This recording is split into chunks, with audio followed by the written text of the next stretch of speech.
Anna and I are experimenting today. We're experimenting in a couple of ways. We are trying on this new app for adoption that we're calling the Tinder of adoption. Other people are calling it the Tinder of adoption. But we're also having our first Google Hangout. So we're just hanging out together and chatting. And we thought maybe other people would like to listen in. Hi, Ann. Hi, Lori. Thank you for setting this up. So we, as a lot of people in adoption world, we heard about this new app that helps match people together, people who are trying to adopt and people who have a child who is legally free to place or something else. And we're going to kind of explore that because the general consensus that I'm seeing online is that this app is repulsive and repugnant and all that's wrong in the world. But we wanted to kind of look around and see, check out the whole, if it really is that, as we wanted to explore our feelings about it. Well, you know, it's funny because I actually felt the same way about Tinder. You know, at first Tinder was really, it was a certain kind of site, and people had you went there for a specific thing, and now I call it a cocktail party that you go to without having to put a dress on. It's a really easy way to meet people. So I think it's interesting that this app is called the Tinder. Tinder. So some background, I did some checking on this. This was an article on the Daily Dot. And the reason this is news right now is that this app is trying to raise money through a Kickstarter campaign to bring it to market. The maker of this is called Adoptly, and it has a goal of raising $150,000 within about a month. And I think about a week into it, it's gotten about 2% of its goal. Yeah. And it does aim to be the Tinder for adoption. And it says somewhere, I think on its website, it says it wants to be a search engine for adoptable kids. Huh. Why? It's interesting to me that it should be publicly funded. I don't really understand. Interesting. Yeah, yeah. And in a week, getting 2% of what it's looking for, it's not looking promising. It says it's an all or nothing kind of a venture. But one of the things that I was wondering about is it says search engine for adoptable kids. And so I don't know exactly what that means. Is this like for kids waiting in the foster care system? There are shown some older on the app demonstrations, but there's also babies shown in the app demonstrations. So I don't know exactly what they mean by adoptable kids, if it's limited to kids who are already born and legally free, or if this is another kind of a matching service. Yeah, that would be really important. You know, the first thing that comes to mind that worries me is that I like to shop when I'm high on caffeine.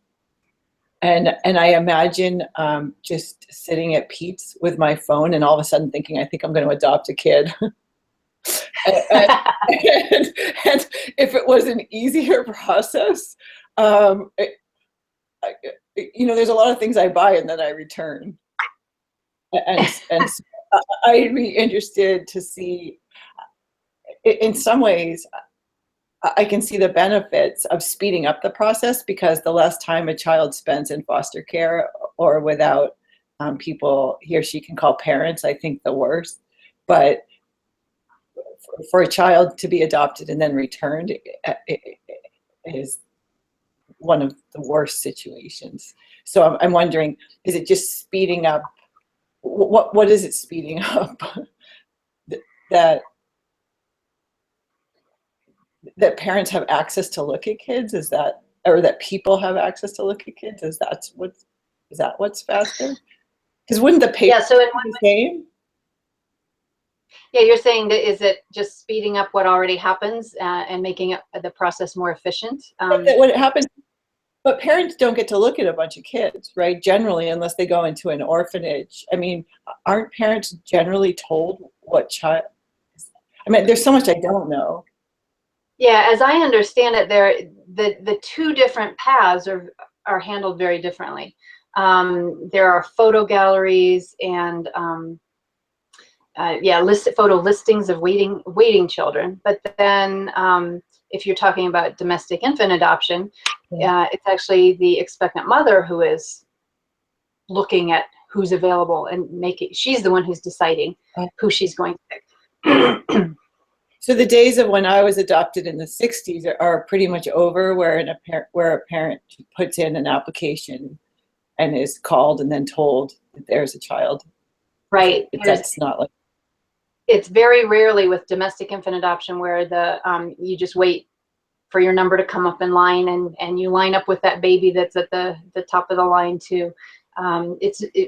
These days it's more led by the expectant mother, and she does more of the choosing based on profile books that the hopeful adoptive parents have put together, and a sense of resonance that she gets from that profile book. Oh, so that's why on Facebook I've seen parents promoting themselves, or people who want to be parents promoting themselves. So there's like pitch sites for parents, for people who want to adopt. Exactly. Oh, I see. So it's flipped. And another way of maybe doing the same thing if we're talking adoption. What's your gut on this endeavor? I have a lot of it did get me in the gut. That's a good way to say it. And one of the reasons was a tagline that it has, that parenthood is just a swipe away. Now, from the adoptive parent side, I kind of feel like the word just should not be used with the word adoption in any way, because it is a very, very hard process, not only for people in my part of the adoption triad, but for everybody else. Or it can be. Not everybody has issues. But just adopt is such a disservice to set anybody's expectation, that all you have to do is fill out a couple, pieces of paper and things. Parenthood is just a swipe away. That really set me off at first. Yeah, I could see why. It's frightening, because then you just imagine more babies being produced, because all of a sudden there's this really fast tube where the babies can just shoot out and someone's going to grab them. But the vending machine. The vending machine. Yeah, why don't they? We'll just go to Japan and make a bunch of vending machines for babies. That's so great. And I think this kind of leads into maybe the general sense of skeeviness that I keep seeing people say, is this marketplace idea. This turns things into a marketplace. Yeah. What do you think about that? I think it's so tricky, because it kind of is a marketplace. I mean, it's the same thing. 20 years ago, people used to be really embarrassed to say they met their partner on social, like on some kind of internet dating site, right? But now it's so much more commonplace. And my gut is that this is going to happen. That in 20 years, people will be swiping children the same way they swipe everything, including their dinner, right? Amazon's going to be delivering our dinner and our children probably in 20 years. And I've been thinking about this for a few days, and what surprised me is that at first I had the same nauseated feeling I think that you had, but then as I thought about it, I like the story of my parents looking through a computer and choosing me. Because then finally that story of you were chosen is actually true, and that they saw something in me that they wanted. I think the marketplace thing is what I can't get over. I don't see how this won't be corrupted. If it was this really great fairy tale story of we were looking for you, we found you, the social worker came, she inspected our house, we did all the interviews, we did, but I'm suspicious. And I think you're really onto something. The idea of being chosen is such a conundrum in adoption, because if if you are chosen, then that's like a market. You know, you Right. swipe right to accept, Right. swipe left to reject. And Yeah. Right. the flip side of being chosen is being rejected.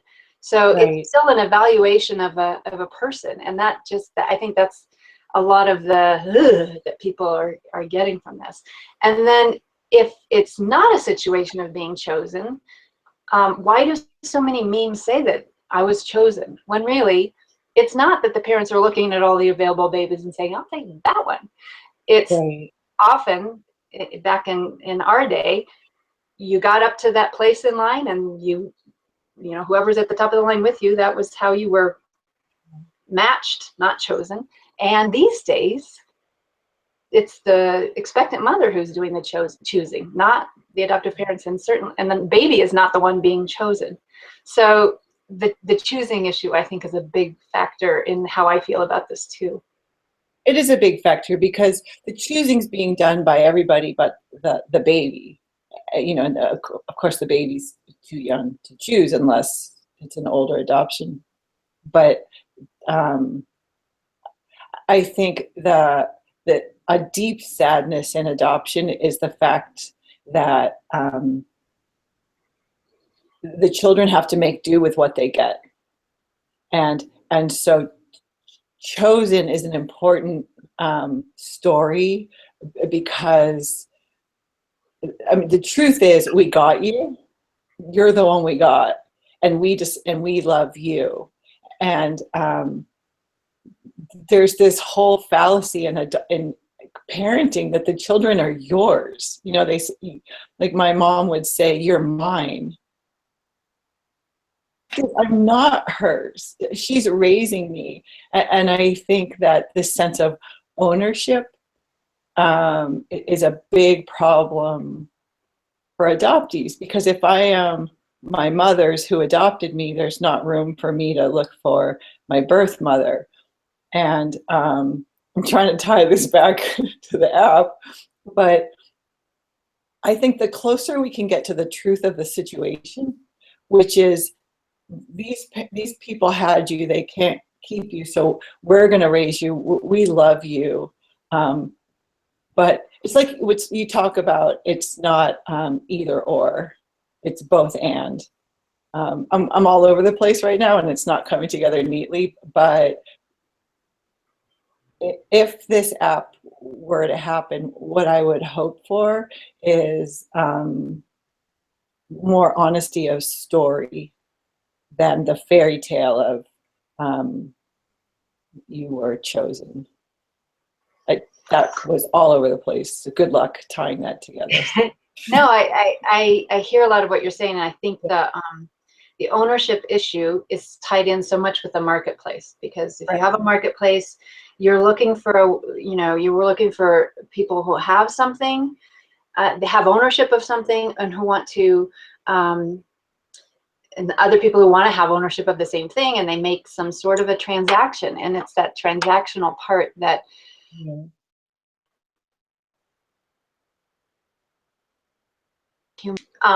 however, like what you were saying with the Tinder app, you know, if this app is if its point is to bring together those who have a need with those who can and will meet that need, Yeah. well, after being vetted and going through all the bureaucratic stuff that this app is saying, you don't have to worry about the bureaucratic stuff. Yeah, you still have to worry about being approved and home studied and everything. But if that is a way to bring together those with a need and those who can fill a need, then maybe that is a good thing. That is a way to have an efficiency in the process to bring together those nooks and crannies that fit together. Yeah, that's a great way to say it. I think the thing with Tinder is that it's on both sides. Both sides have to approve of each other in order for there to be communication. And I mean, so that makes it sort of an equalized candy store. but this isn't equalized. This is shopping. I think you have really hit onto the thing that Tinder is equalized, and maybe this app is not quite, and maybe that's the big difference between Tinder as two consenting adults and Adoptly as somebody with influence and somebody in a position of power. Although most people who are waiting to adopt, many that I've talked to, don't feel very empowered at that point. They've had a lot taken away from them. But that position of power, and in a hierarchy, and then either the baby or a child or an expectant mother who is also in a very difficult situation and not feeling very powerful. So there is more of an imbalance in this situation than in a Tinder app. Yeah, imbalance. And I'm curious. So if we have a gut response to this, that it doesn't feel right, what does feel right? So what would be the opposite of this app? Oh, that's a great question. I think I like your analogy from about Tinder 20 years ago, because I did have a friend who, they got married, but they didn't tell anybody.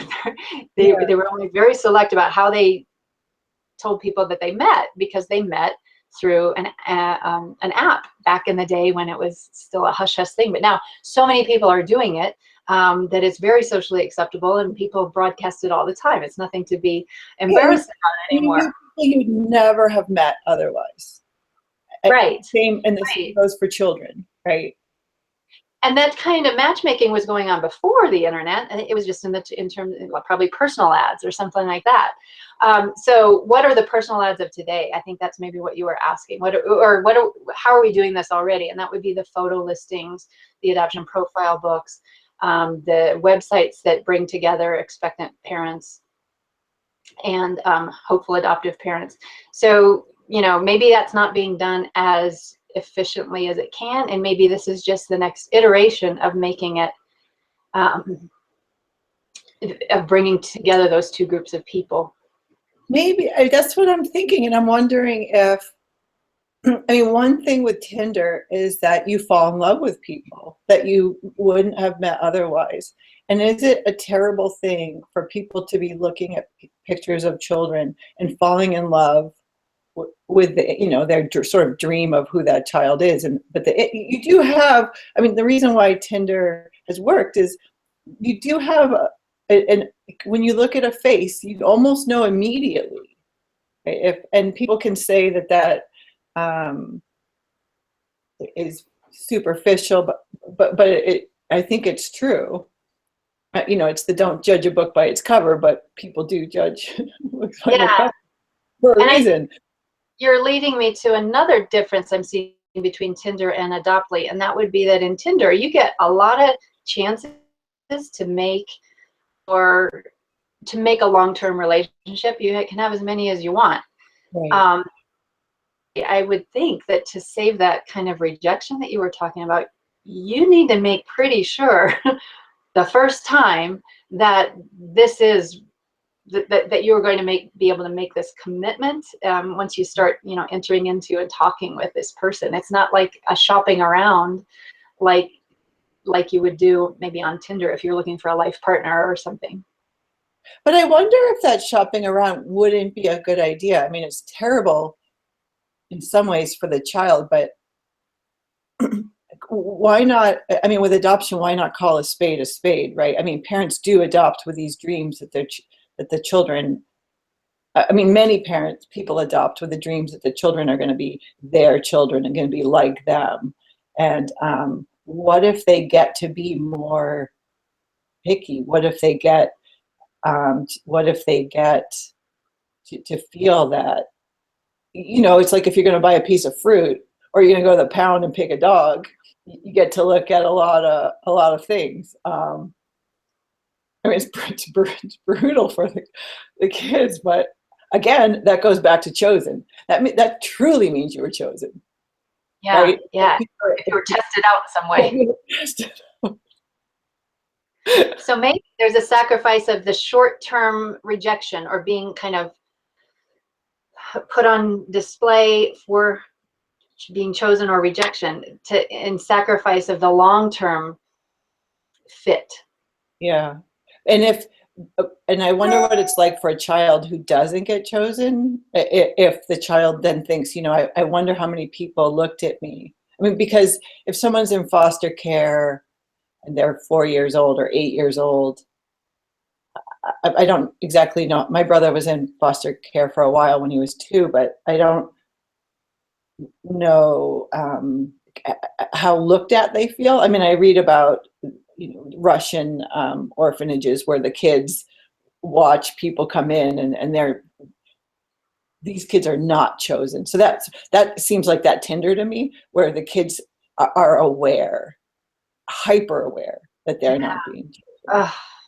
Yeah. And so the question is, would this app amplify that, or just is the app, is it there regardless of whether the app exists or not? Yeah, exactly. Would you use, if you were back in the adoption process, would you use this? That is a really good question. I don't see myself using it. Yeah. And maybe that's just because it feels new and untested, unproven. I would swipe left on it at this point.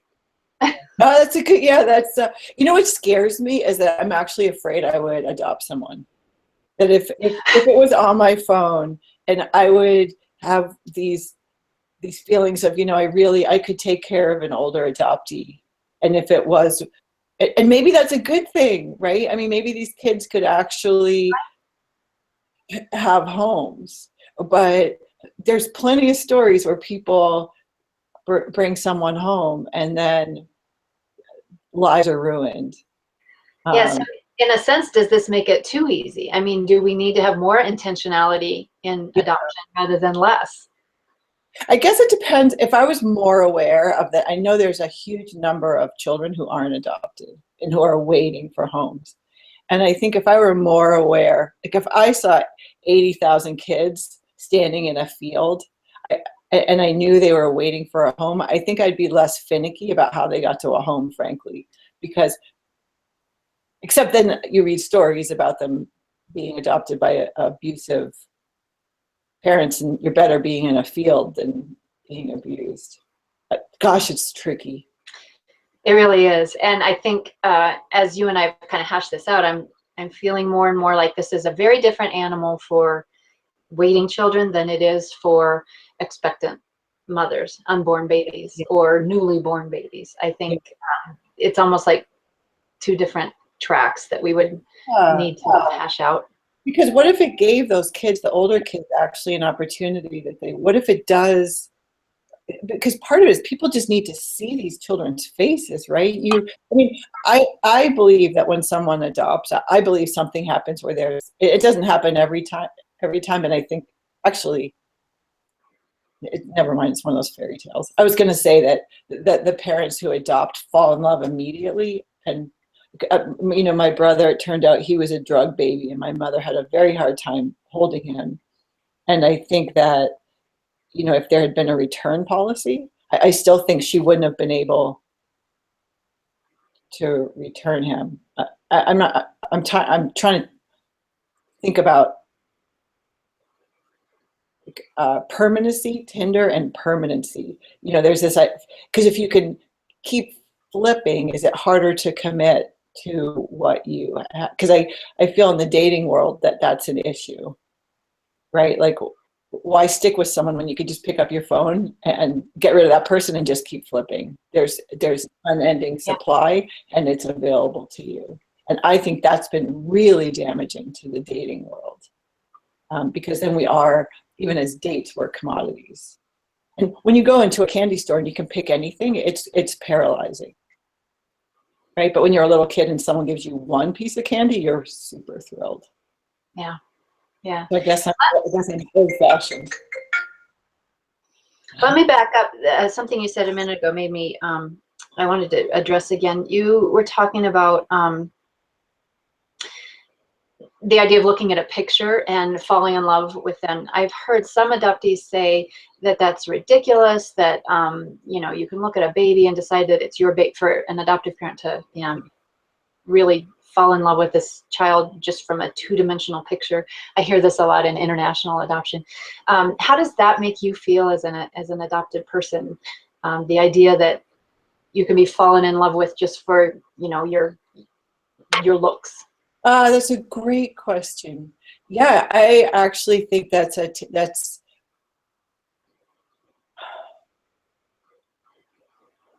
we want to think that we're special, and everyone for everything, right? And we want to feel that we're chosen.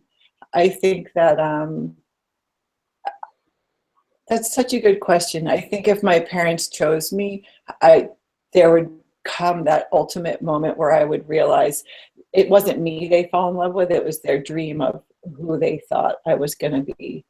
And it would be just as sad as realizing that I hadn't been chosen. But you can't change adoption. Like, you can't change the fundamental grief of adoption. I think will always be there. And so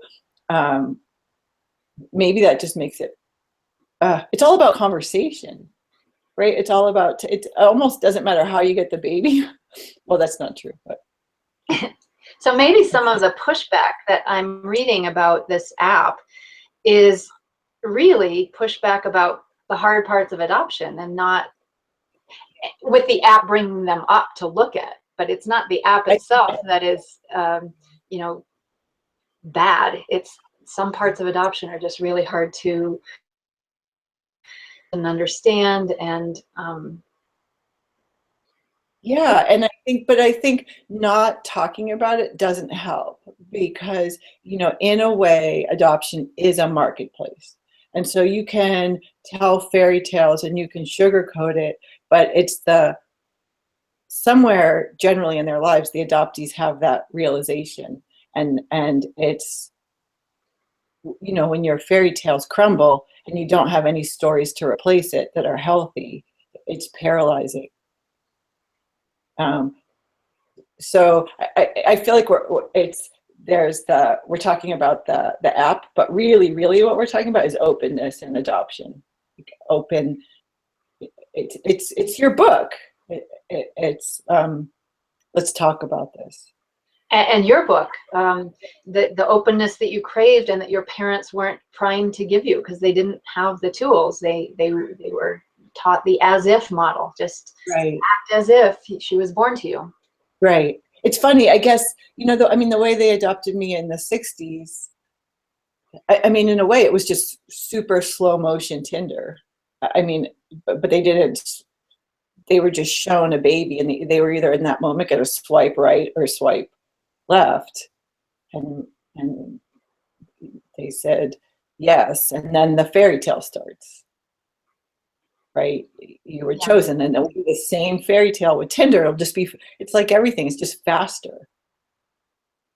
But I want to talk a little bit about the ownership issue, because I can see that that's a really painful thing, and it can harm the adoptee's ability to form their identity if they're owned by somebody.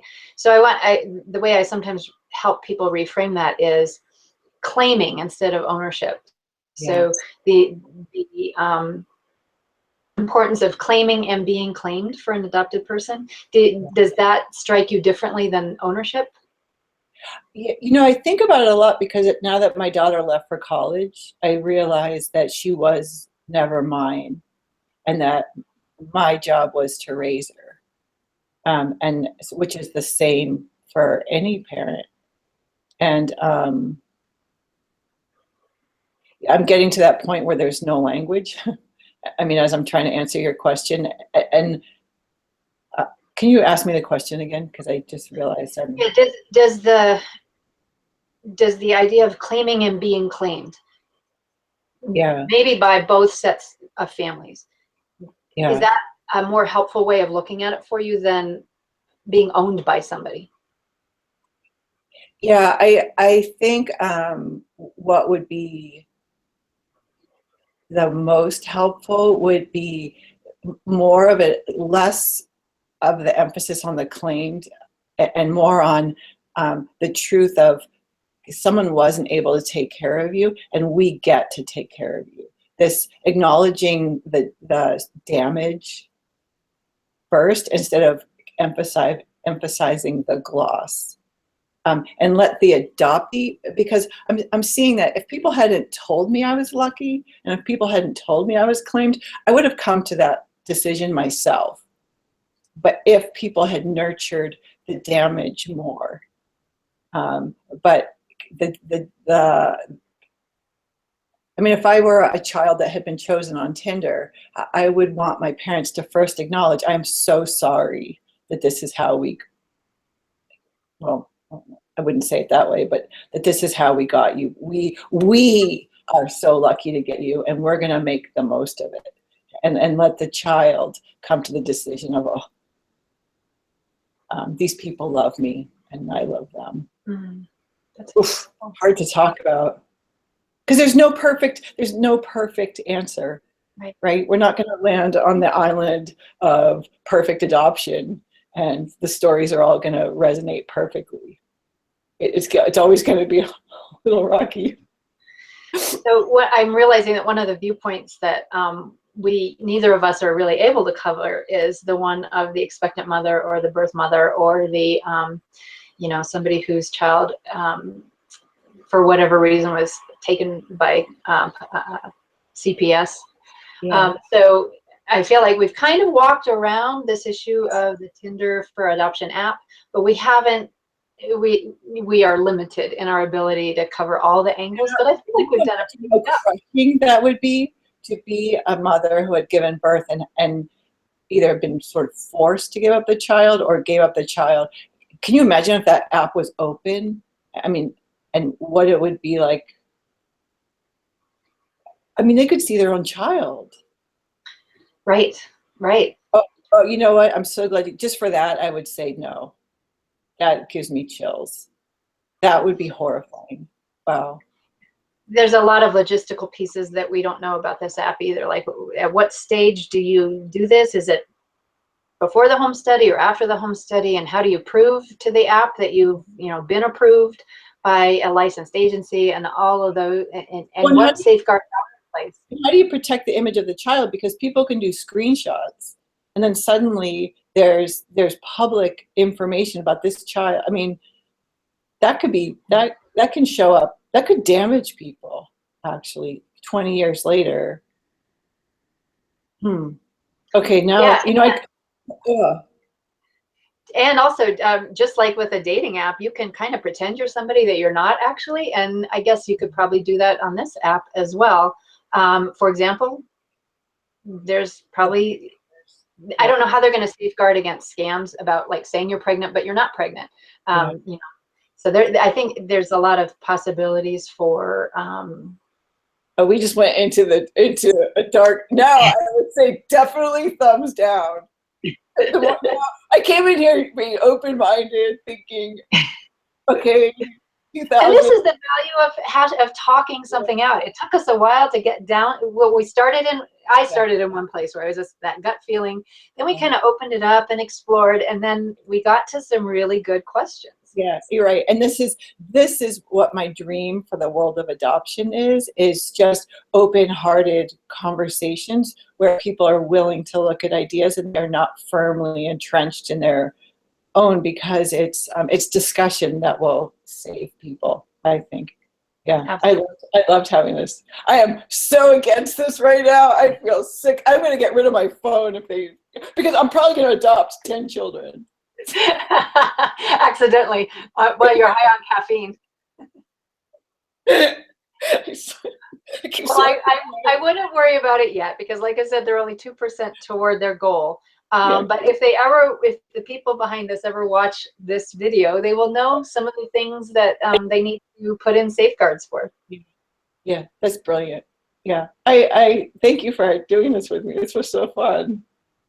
Thank you. It's been a pleasure, and I feel the open-heartedness has served me well. I have more than I came in with. Yeah, me too. Me too. That's so good. Take care and have a wonderful day. Bye.